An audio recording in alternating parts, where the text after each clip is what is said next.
SV news కి స్వాగతం. ముందుగా ముఖ్యాంశాలు.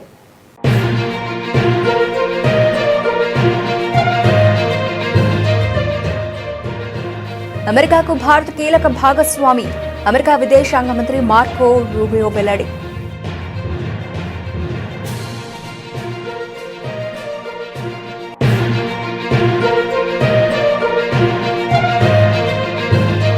భారతదేశాన్ని ఆయుధాలు, ఆటోమేషన్ రంగంలో ప్రపంచ కేంద్రంగా మార్చేందుకు సమిష్టి కృషి చేయాలి పిలుపునిచ్చిన రక్షణ మంత్రి రాజ్నాథ్ సింగ్.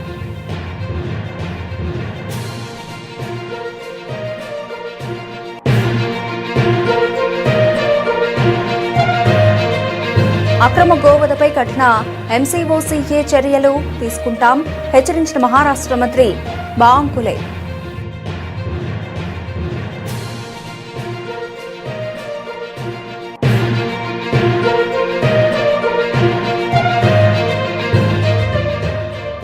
రాష్ట్రంలో పెట్టుబడులు పెట్టేందుకు కేంద్ర సంస్థలు సిద్ధంగా ఉన్నా సర్కార్ స్పందించడం లేదు. కేంద్ర మంత్రి కిషన్ రెడ్డి ఆరోపణ.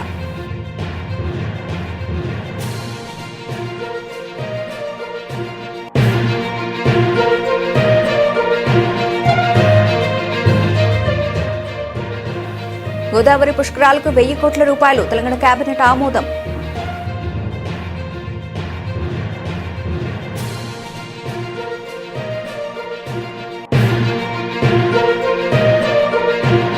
ఫెడరేషన్ కప్ జాతీయ సీనియర్ అథ్లెటిక్స్ ఛాంపియన్షిప్ లో సంచలనం. 100 మీటర్ల స్ప్రింట్ లో గురువిందర్ సింగ్, 400 మీటర్లలో విశాల్ టీకే అద్భుత ప్రదర్శన.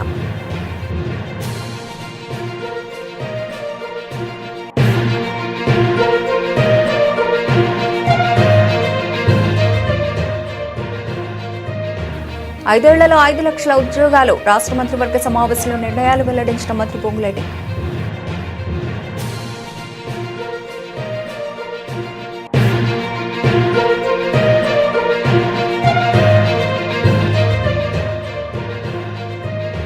ప్రభుత్వ తప్పిదాలపై ప్రశ్నిస్తూనే ఉంటాం తేల్చి చెప్పిన YCP MLC Botsa Satyanarayana.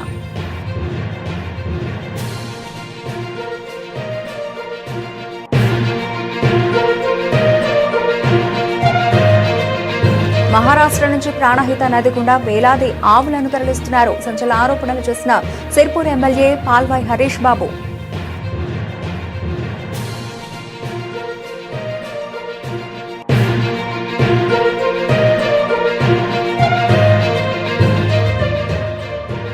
Petrol, diesel ఛార్జీలు తక్షణ తగ్గించాలి. YSRCP MLC Lella Appireddy demand.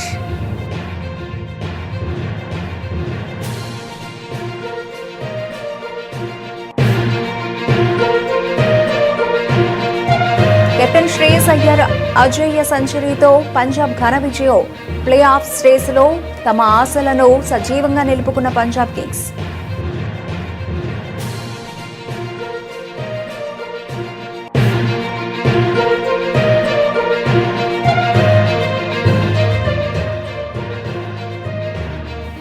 కొన్ని రోజులుగా పెరుగుతున్న బంగారం ధరలకు బ్రేక్. నిలకడగా ఉన్న ధరలతో కొనుగోలుదారులకు స్వల్ప ఊరట. అమెరికాకు భారత్ కీలక భాగస్వామి అని అగ్రరాజ్య విదేశాంగ మంత్రి మార్కో రూబియో అన్నారు. అమెరికా భారత్ మధ్య వాణిజ్య సంబంధాలు మరింత బలపడుతున్నాయని తెలిపారు. భారతదేశానికి చెందిన కంపెనీలు తమ దేశంలో $20 బిలియన్ పైగా పెట్టుబడులు పెట్టినట్లు చెప్పారు. భారత్కు ముడి చమురు సరఫరా చేయడానికి తమ దేశం సిద్ధంగా ఉందని పేర్కొన్నారు.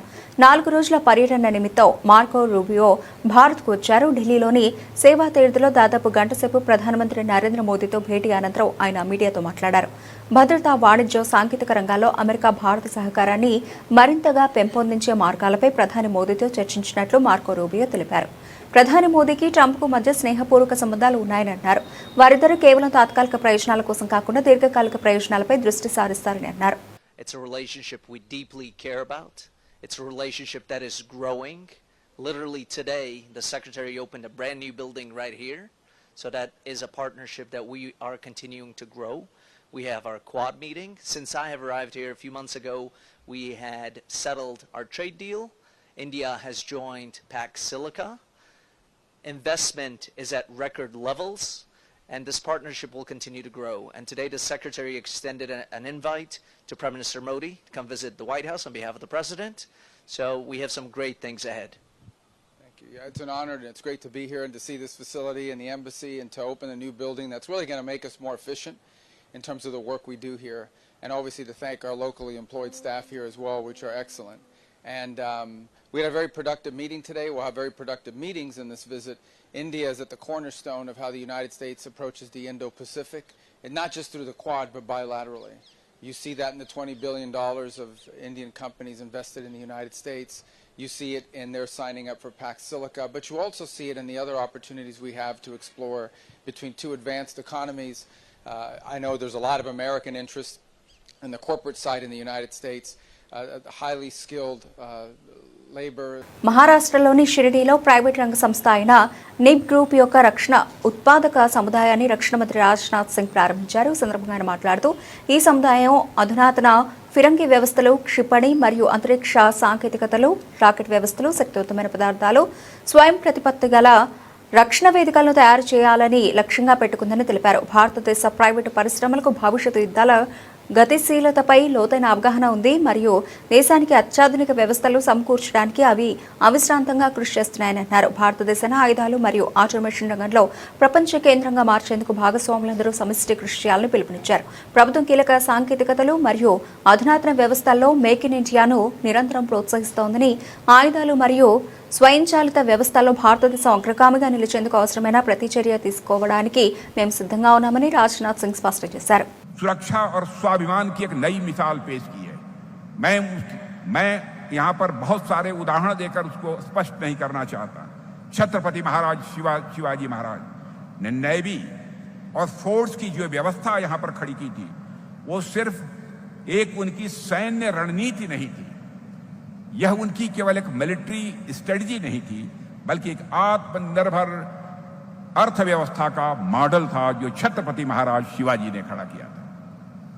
उन्होंने स्थानीय रिसोर्सेस से हथियार बनाए थे. लोकल रिसोर्सेस से छत्रपति महाराज शिवाजी ने वेपन्स बनाए थे.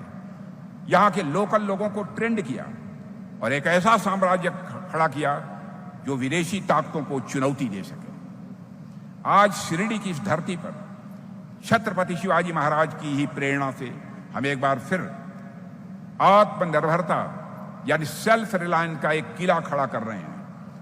जिस महाराष्ट्र ने देश को छत्रपति महाराज शिवाजी महाराज जैसा राजा दिया, जिस महाराष्ट्र ने लोकमान्य तिलक जैसे क्रांतिकारी दिए, वो धरती भला डिफेंस के मामले में पीछे कैसे रह सकती है, इसकी कल्पना भी नहीं की जा सकती. इसी धरती से स्वराज्य हमारा जन्मसिद्ध अधिकार है का यह नारा भी निकला था. मेरे साथियों, असल मायने में तिलक के सपने को अब हम साकार कर रहे हैं. इन सब प्रयासों में सबसे सुखद बात यह है कि प्राइवेट सेक्टर अपनी बहुत ही अहम भूमिका का निर्वाह कर रहा है और यह दिखाता है गवर्नमेंट की सही पॉलिसीज और सपोर्ट से हमारा प्राइवेट सेक्टर. అక్రమ గోవధపై కఠిన ఎంసీఓసీఏ చర్యలు తీసుకుంటామని మహారాష్ట్ర మంత్రి బావంకుల హెచ్చరించారు. ఈ విషయమై ఆయన మీడియాతో మాట్లాడుతూ గోవధ చేసే వారిపై కఠిన చర్యలు తీసుకుంటామని స్పష్టం చేశారు. मुख्यमंत्री जी ने बहुत सतर्क आदेश दिए और बहुत सबको इंटीमेशन भी दिए. कोई भी स्टॉक नहीं रखेगा. स्टॉक के चक्कर में हम सारा डीजल पेट्रोल हमने घर में नहीं रखेंगे. कोई भी इंडस्ट्री वाले, कॉमर्शियल वाले जो लोग हैं वो भी ज़्यादा का स्टॉक नहीं रखेंगे. सारे कलेक्टर इसके लिए फील्ड पर है. सारे कलेक्टर को बताया गया है कि कोई भी अनवांटेड ये स्केयरसिटी पैदा करता है तो उसके ऊपर कड़ी कार्रवाई होनी चाहिए. और मुझे लगता है कि महाराष्ट्र में मजबूती से लोग साथ दे रहे हैं. प्रधानमंत्री मोदी जी का जो उन्होंने अपील की है उसको भी जनता साथ दे रही है. हम सब ने मिलकर, सभी पार्टियों ने मिलकर, महाराष्ट्र की सभी पार्टियों ने मिलकर एक दिल से, एक मत से मोदी जी के आह्वान को साथ में लेकर आगे जाना चाहिए. इसी में महाराष्ट्र की भलाई है, इसी में देश की भलाई है. सर, एक सवाल है कि कलेक्टर को आदेश दिए गए हैं. सरकार ने ये आदेश निकाला दिया कि अभी बकरा ईद भी उसके पहले गो तस्करी करने वालों के खिलाफ मुकदमा लगेगी. लेकिन विपक्ष इसको राजनीति कर रही है। इसको कह रहे हैं कि ये लोग गौशालाओं के खिलाफ क्यों नहीं मकोका लगाते और ये गाय को राष्ट्रीय पशु क्यों नहीं घोषित करते। देखिए, बकरी में केवल बकरी काटी जाती है, गाय नहीं। और जो गाय काटेगा, जो गोवंश काटेगा, उसको छोड़ेंगे नहीं। और मैं आपको दावे के साथ कहता हूं कि हम पूरे वॉच करके हैं। తెలంగాణలో సౌర పవన విద్యుత్ ప్రాజెక్టులతో పాటు పంప్డ్ స్టోరేజ్ ప్రాజెక్టులు, బ్యాటరీ ఎనర్జీ స్టోరేజ్ సిస్టమ్లను ఏర్పాటు చేసేందుకు కేంద్ర ప్రభుత్వ రంగ సంస్థలైన నెయ్వేలి లిగ్నైట్ కార్పొరేషన్, కోల్ ఇండియా 10,000 కోట్ల రూపాయల పెట్టుబడులు పెట్టడానికి సిద్ధంగా ఉన్నాయని కేంద్ర బొగ్గు గనుల శాఖ మంత్రి కిషన్ రెడ్డి తెలిపారు. ఏఐ ఆధారిత రెసిడెన్షియల్ ఎనర్జీ ప్లాట్ఫామ్ రెంజీ ఆధ్వర్యంలో రెనరైజ్డ్ 2026 జాతీయ స్థాయి సదస్సును శనివారం హైదరాబాద్లోని మాదాపూర్ నాలెడ్జ్ సిటీలో నిర్వహించారు. ఈ కార్యక్రమానికి ముఖ్య అతిథిగా హాజరైన కిషన్ రెడ్డి దేశంలో తొలిసారిగా ఏఐ ఆధారిత సేవలు అందిస్తున్న రెసిడెన్షియల్ సోలార్ సర్వీసెస్ సంస్థ రెంజీకి ఫీచర్స్ను ఆవిష్కరించారు. ఈ సందర్భంగా ఆయన మాట్లాడుతూ సమాజంలో సంప్రదాయేతర ఇంధన వనరుల వినియోగంపై ప్రజలకు అవగాహన కల్పిస్తున్న రెంజీ సంస్థ వ్యవస్థాపకుడు ఆకుల మణికంఠ ప్రయత్నాన్ని అభినందించారు. సంప్రదాయ వనరులపై దేశం ఎక్కువగా ఆధారపడకుండా పర్యావరణాన్ని కాపాడుతూనే దేశ ఆర్థిక వ్యవస్థను పరుగులు పెట్టించేలా ప్రధాని మోదీ క్లీన్ ఎనర్జీ విప్లవాన్ని తీసుకొచ్చారని చెప్పారు. గ్రీన్ ఎనర్జీ గురించి అందరం బాధ్యత తీసుకోవాల్సిన అవసరం ఉంది. ప్రధానమంత్రి గారు పిఎం సూర్యఘర్ యోజన అనేటువంటి పథకాన్ని తీసుకొచ్చారు. పిఎం కుసుమ్ యోజన కూడా తీసుకొచ్చారు. అగ్రికల్చర్ పంప్ సెట్స్, మనం డొమెస్టిక్ సంబంధించి, మన హౌస్ హోల్డ్ సంబంధించినటువంటి పవర్, ఈ రెండింటికి సంబంధించి ప్రధానమంత్రి గారు ఎంత కమిట్మెంట్ తోటి అంటే పరి క్యాబినెట్ లో మీ ఈ కాన్స్టిట్యున్సీలో ఎంతమందికి పిఎం సూర్యఘర్ యోజన వచ్చింది. నాకు విషయం చెప్పారు, మీరైతే కోల్బెల్ట్ ఏరియాలో ఏవైతే ఎఫెక్టెడ్ విలేజెస్ ఉన్నాయో, కోల్బెల్ట్ ఏరియాలో పనిచేసేటువంటి క్వార్టర్స్ ఏవైతున్నాయో, ఇండ్లు ఏవైతున్నాయో, విలేజెస్ ఏవైతున్నాయో, మీరు కోల్ మినిస్ట్రీ ద్వారానే మీరే సబ్సిడీ ఇచ్చి, ఎందుకంటే గవర్నమెంట్ ఆఫ్ ఇండియా 70% సబ్సిడీ ఇస్తుంది, 30% కన్జ్యూమర్ పెట్టుకోవాలి. ఆ 30% కూడా పెట్టుకోనటువంటి వాళ్ళకు మీరు కోల్ కంపెనీల ద్వారా పెట్టి 100% సబ్సిడీ తోటి అందరు కరెంట్ ఇవ్వండి అంటున్నారు. ఎందుకు?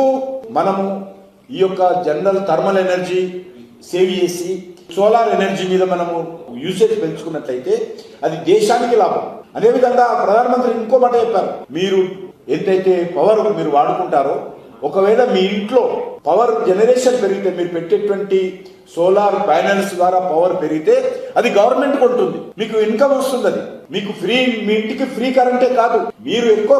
గోదావరి పుష్కరాల కోసం 1,000 కోట్ల రూపాయలు కేటాయించాలని తెలంగాణ ప్రభుత్వం నిర్ణయించింది. ఈ మేరకు ముఖ్యమంత్రి రేవంత్ రెడ్డి అధ్యక్షతన సమావేశమైన మంత్రివర్గం సంబంధిత పనుల కోసం నిధుల కేటాయింపునకు ఆమోదం తెలిపింది. తొలి విడతగా 300 కోట్ల రూపాయల మంజూరుకు పచ్చజెండా ఊపింది. కేబినెట్ సమావేశంలో పలు కీలక నిర్ణయాలు తీసుకున్నారు. జూనియర్ కళాశాలల్లోనూ మధ్యాహ్న భోజన పథకం అమలుకు మంత్రివర్గ ఆమోదం తెలిపింది. పాఠశాలలు, జూనియర్ కళాశాలల్లో అల్పాహారం, పాలు అందించాలని కేబినెట్ నిర్ణయించింది.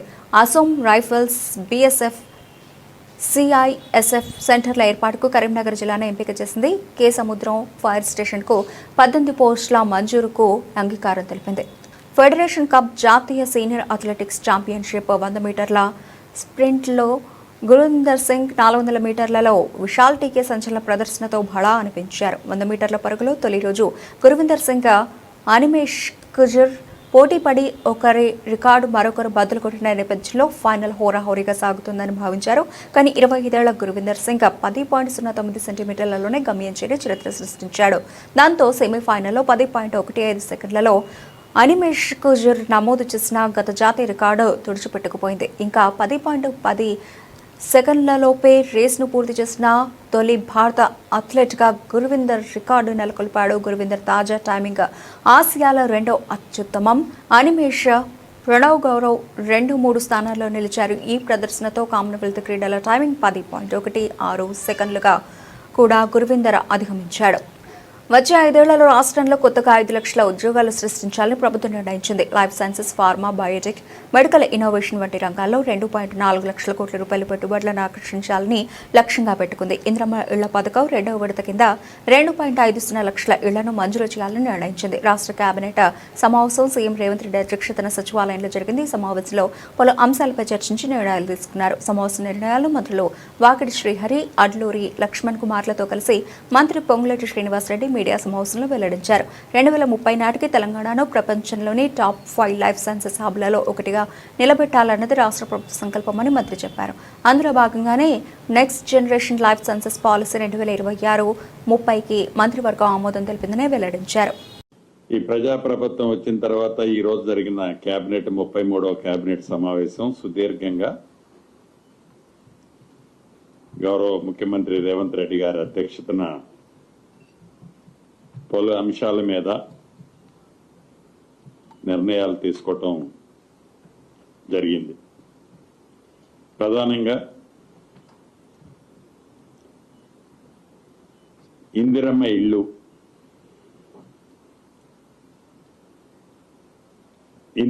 ఇల్లు, ఈ పేదవాడి ప్రభుత్వం వచ్చిన తర్వాత మొదటి విడత రాష్ట్ర వ్యాప్తంగా 4.5 లక్షల ఇల్లు ఇచ్చి సుమారు 22,500 కోట్లు ఖర్చు పెట్టే కార్యక్రమం ఒడివడిగా మొదటి విడత చేశాం. రెండో విడత కూడా జూన్ 1వ తారీఖు నాడు, యాక్చువల్గా జూన్ 2వ తారీఖు అనుకున్నాం, దాన్ని 1 డే ప్రీఫోన్ చేశాం. జూన్ 1వ తారీఖు నాడు ఆసిఫాబాద్ జిల్లాలో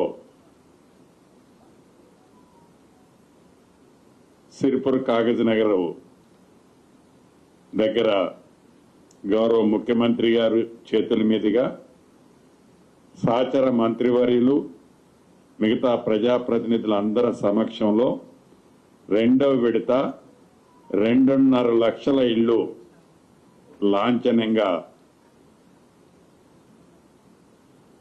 బెనిఫిషరీస్ కి అలొకేషన్ చేసే కార్యక్రమాన్ని చేపట్టాం.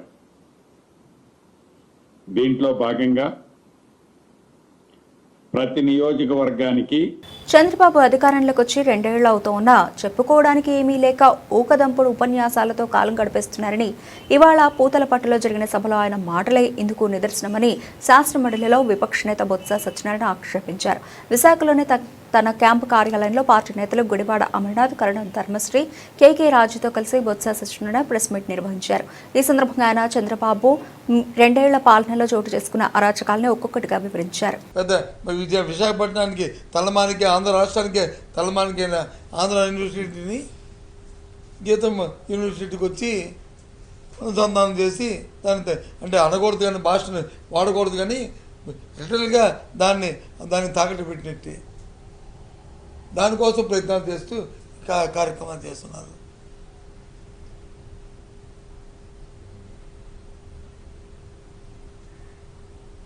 ఎంతమందో ఆంధ్ర యూనివర్సిటీ దాన్ని మెరిట్ వచ్చిన ప్రతి స్టూడెంట్ ఆంధ్ర యూనివర్సిటీలో చదవాలని కోరుకుంటాడు.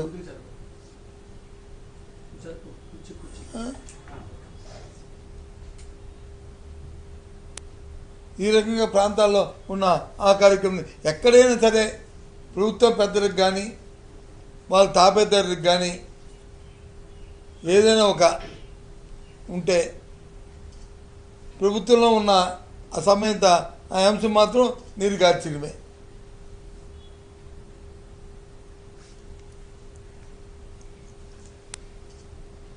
స్కిల్టింగ్ చేసేస్తున్నారు నాటి గురించి. ఇది చాలా దురదృష్టం. మళ్ళీ ఇవన్నీ రిపేర్ చేయాలంటే చాలా కష్టం. 2 సంవత్సరాలు అయింది ఈ ప్రభుత్వం వచ్చి. పేదవాడికి కానీ మధ్యతరగతి వాడికి కానీ ఇదిగో మేము వీరికి ఇది చేసామన్న పేటెంట్గా చెప్పుకునే ఒక కార్యక్రమం చెప్పానండి. రైతుకి కానీ సామాన్యుడికి కానీ సామాన్యునికి సంబంధించిన ఆరోగ్యానికి సంబంధించిన అంశంలో కానీ లేదు.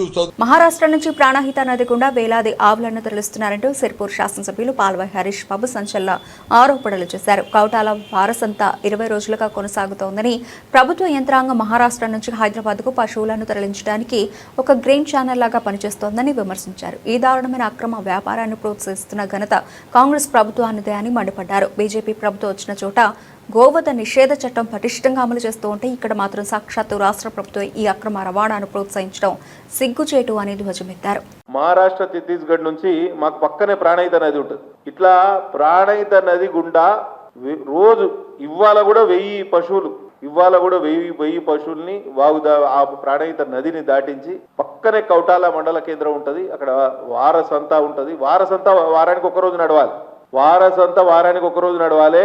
అది 20 రోజులుగా నిరంతరం నడుస్తుంది. రోజు సంత నడుస్తుంది. రోజుకు 5-6 వేల పశువులు అక్కడికి వస్తాయి. పోలీసులు అక్కడ దగ్గర ఉంటారు.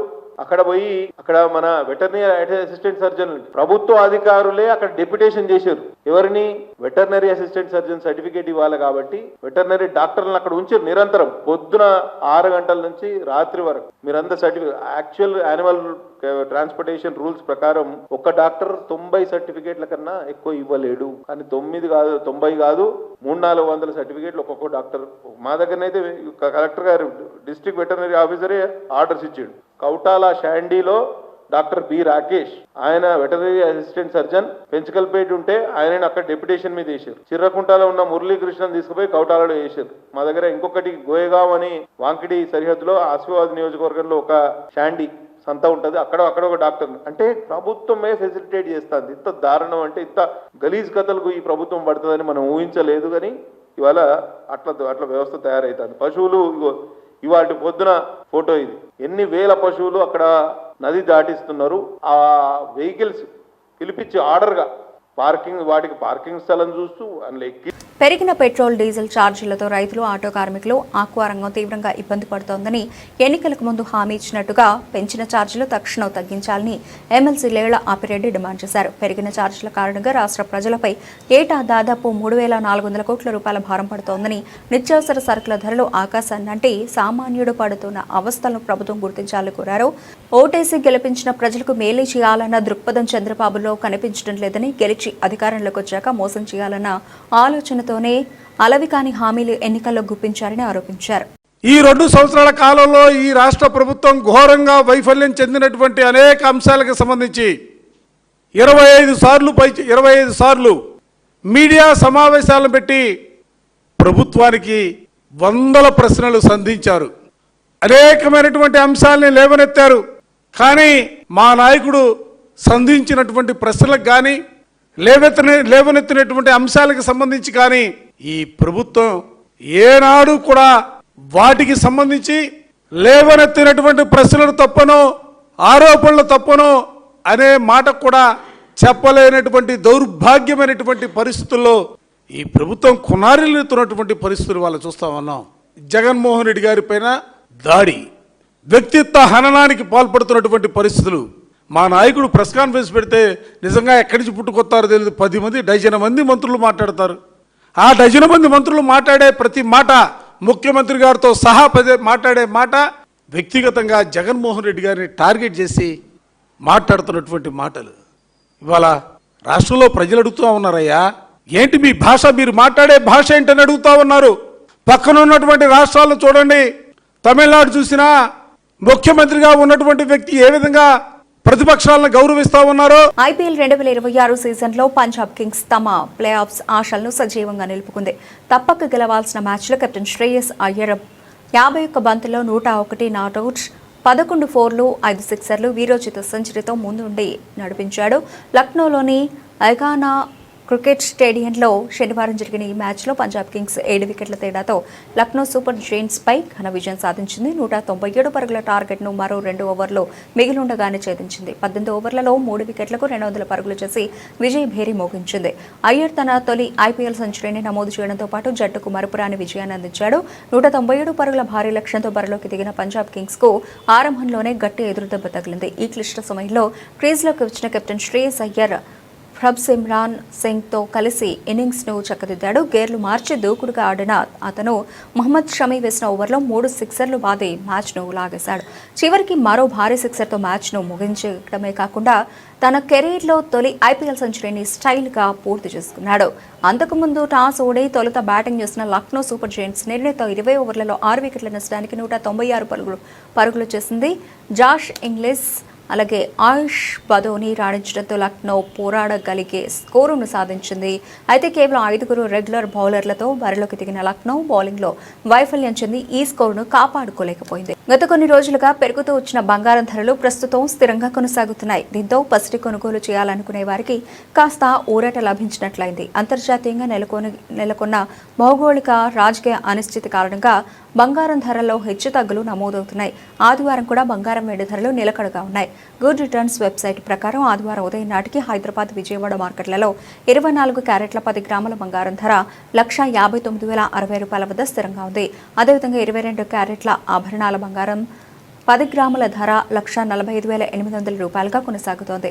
ఇక దేశ రాజధాని ఢిల్లీలో 24 క్యారెట్ల పసిడి ధర 1,59,210 22 క్యారెట్ల ధర 1,45,950 నమోదైంది. మరోవైపు వెండి ధరల్లో కూడా ఎటువంటి మార్పు కనిపించలేదు. తెలుగు రాష్ట్రాల్లోని హైదరాబాద్, విజయవాడ నగరాల్లో కిలో వెండి ధర 2,95,000 వద్ద నిలకడగా ఉంది.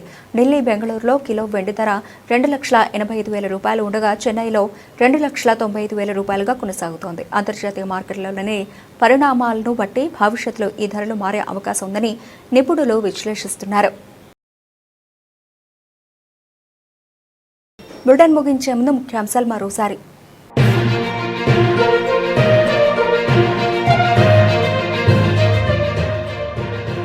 అమెరికాకు భారత్ కీలక భాగస్వామి, అమెరికా విదేశాంగ మంత్రి మార్కో రూబియో వెల్లడి.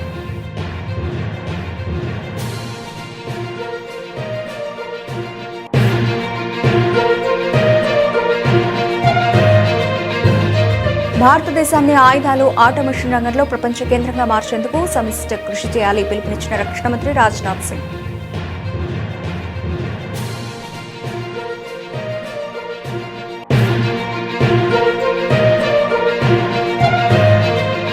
అక్రమ గోవధపై కఠిన ఎంసీఓసీఏ చర్యలు తీసుకుంటాం, హెచ్చరించిన మహారాష్ట్ర మంత్రి బాంకులే.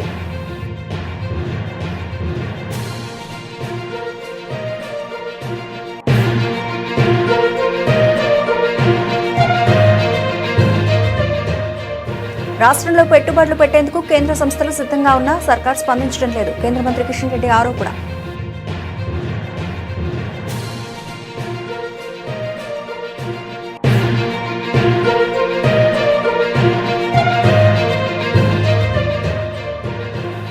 గోదావరి పుష్కరాలకు 1,000 కోట్ల రూపాయలు తెలంగాణ కేబినెట్ ఆమోదం.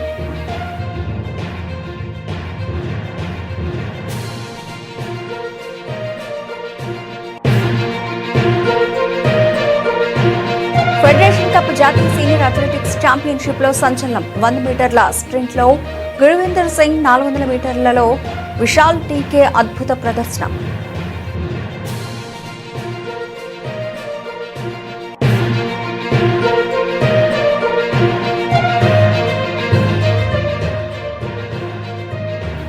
ఐదేళ్లలో 5 లక్షల ఉద్యోగాలు. రాష్ట్ర మంత్రివర్గ సమావేశంలో నిర్ణయాలు వెల్లడించిన మంత్రి పొంగులేటి.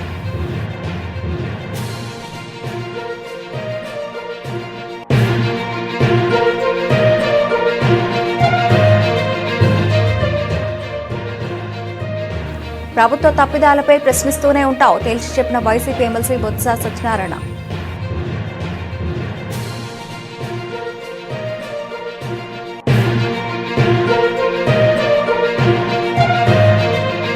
మహారాష్ట్ర నుంచి ప్రాణహిత నది గుండా వేలాది ఆవులను తరలిస్తున్నారు. సంచలన ఆరోపణలు చేసిన సిర్పూర్ ఎమ్మెల్యే పాల్వాయ్ హరీష్ బాబు.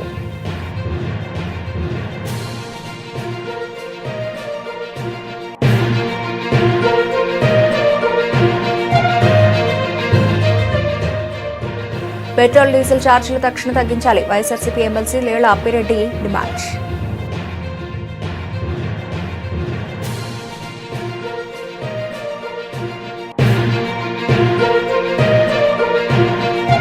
కెప్టెన్ శ్రేయస్ అయ్యర్ అజేయ సెంచరీతో పంజాబ్ ఘన విజయం. ప్లే ఆఫ్ రేసులో తమ ఆశలను సజీవంగా నిలుపుకున్న పంజాబ్ కింగ్స్.